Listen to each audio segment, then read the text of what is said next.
Estamos de volta. Assuntos da atualidade foram discutidos hoje durante a entrevista de Paulo Alceu com o jornalista, escritor e colunista do jornal ND, Guilherme Fiuza. Paulo Alceu. Pois é, hoje nós estamos aqui com o Guilherme Fiuza. Direto, ele está lá no Rio de Janeiro, nós vamos bater um papo com ele agora. O Guilherme, para vocês se localizarem, se de repente não já estão localizados, o Guilherme tem uma marca registrada que é o livro que ele escreveu em 2004, Meu Nome Não é Johnny, que depois estourou nas telas no Brasil com o filme em 2008. E eu estou com ele aqui. Oi, Guilherme, tudo bem? Bom estar com você. Obrigado pela sua gentileza de nos receber aqui no ND Notícias. Salve, Paulo. Um enorme prazer estar com vocês. Obrigado aí pela sua audiência. Vamos conversar. Eu começo marcando outro livro seu, Manual do Covarde. O Manual do Covarde foi em 2018, né? E tem tudo a ver com o falso despertar do político no Brasil, da política no Brasil e no mundo também.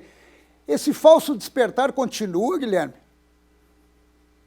Eu acho que, infelizmente, sim, Paulo, cada vez mais. Quer dizer, eu chamo de falso despertar como se fosse assim, uma ética, um modismo ético, né? Quer dizer, ou seja, uma espécie assim de moralismo superficial.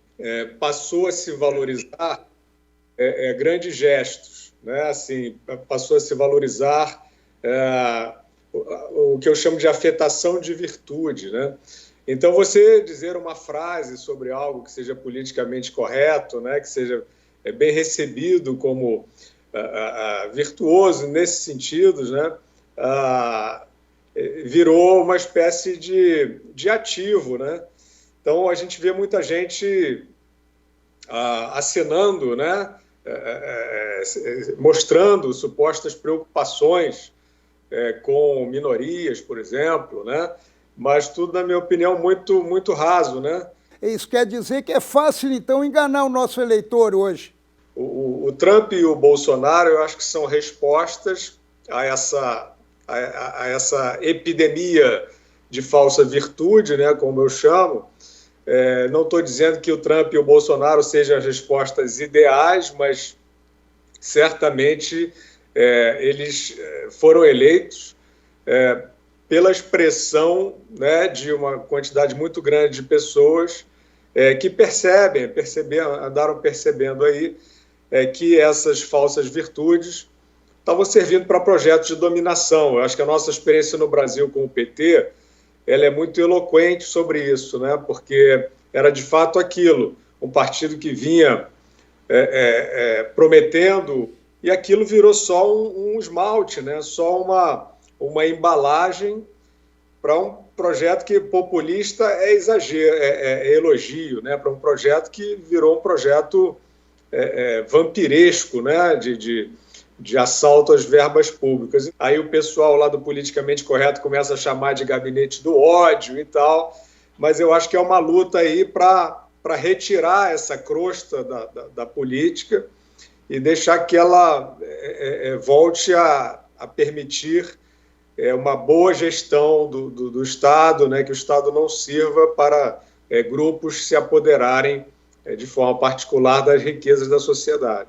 Mas você acha que está havendo um esforço muito grande para tirar Bolsonaro desse cenário, e isso com a ajuda, inclusive, do STF? O fenômeno Bolsonaro, eu demorei a entender o que era. Eu acho que ele mesmo veio fazer um governo que não é exatamente a continuação da trajetória política dele. Ele mesmo já disse isso, né? Ele mesmo já falou que o encontro ali com o Paulo Guedes chamou a atenção dele para um projeto que ele acha que é mais consistente do que o dele próprio, mais nacionalista, né, anteriormente. Só que, de fato, uma vez empossado, ele tocou em frente essas reformas prometidas, que eu acho que não são só dele, acho que são as reformas do Brasil que constrói, né? Acho que ele tem sofrido, sim, sabotagem, conspiração. O STF está nitidamente aí fazendo política, né, criando inquéritos bastante duvidosos para perseguir aliados do presidente. O Congresso Nacional também não... Quer dizer, o Congresso sente o tamanho do apoio popular que o presidente tem. E aí, eventualmente, como no caso das reformas, você vê, foi gente na rua pedir reforma, né? Manifestações bem focadas, inclusive. E o Congresso, ele não é bobo e ele atende. Mas, fora isso, a gente tem visto os presidentes da Câmara e do Senado em ações, em declarações, em posturas bastante refratárias, né, ao governo central, que eu considero que também seja parte aí dessa tentativa de desestabilizar. Eu li um artigo seu aqui no ND sobre fake news e a sensação que passa nessa situação toda é que realmente, primeiro, esse projeto que está lá no Congresso não é um projeto contra fake news, é um projeto a favor da censura. Qual é a sua visão em relação a como controlar isso, ou pelo menos não permitir que a informação seja engolida pela censura? Ô Paulo, de fato é uma excrescência, né? Ele tem assim, diretrizes inaceitáveis em qualquer regime livre. Esse negócio de checagem, essa ideia da checagem de notícias, isso aí é um veneno, né? Isso aí é um truque, isso é uma malandragem, né? Basta a gente ver o tipo de checagem que é feito, né? As agências, eu já tive contato com pessoas dessas agências e até as pessoas com quem eu conversei pareciam, pelo menos no discurso, bem intencionadas. Mas o que a gente vê na prática não é isso, né? Quer dizer, a gente vê... você vê, a gente teve aí na eleição uma tese que foi muito propagada por poucos veículos, mas que ficou aí no debate, de que a eleição tinha sido fraudada ou desviada, né, por disparos de WhatsApp. Isso é falso.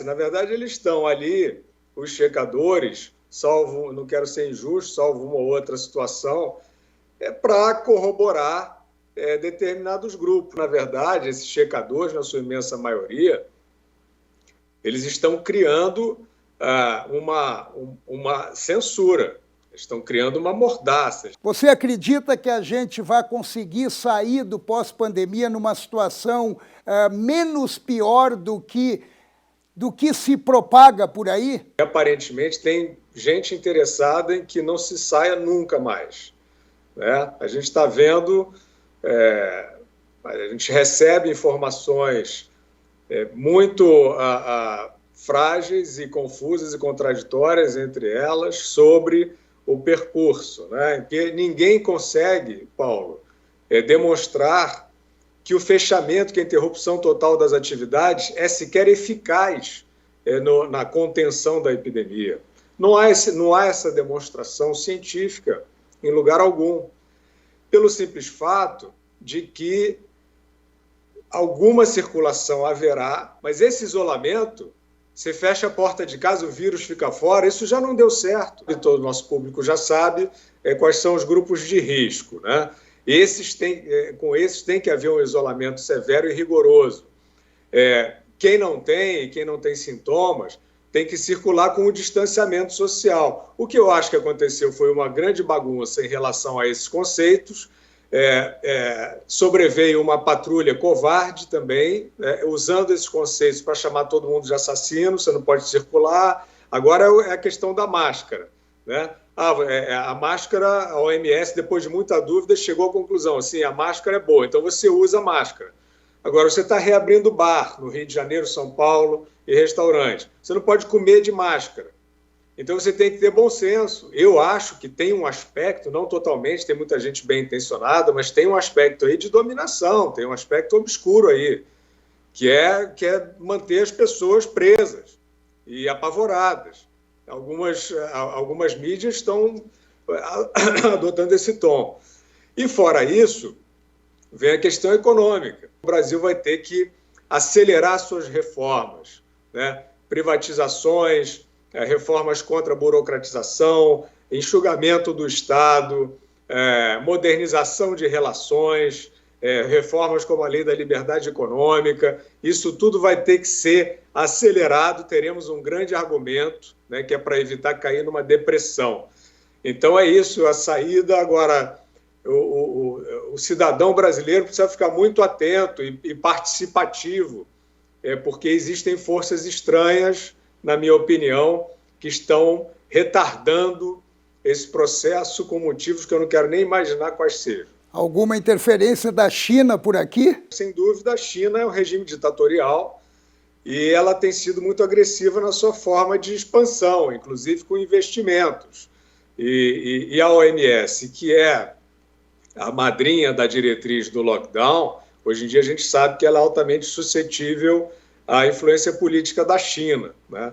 Então, não quero fazer teoria conspiratória. Agora, a China, sendo um regime autoritário, não pode ser uma boa referência para ninguém que queira viver em democracia. Guilherme, eu quero te agradecer muito a tua participação aqui no ND Notícias, agradecer a tua gentileza de nos receber. Muito obrigado, um forte abraço e que essa história passe logo, né? Obrigado, Paulo. Eu tenho a paciência de me ouvir falando aqui, agradeço o convite, muito orgulhoso da minha parceria com a ND e vamos em frente, sim, para dias melhores.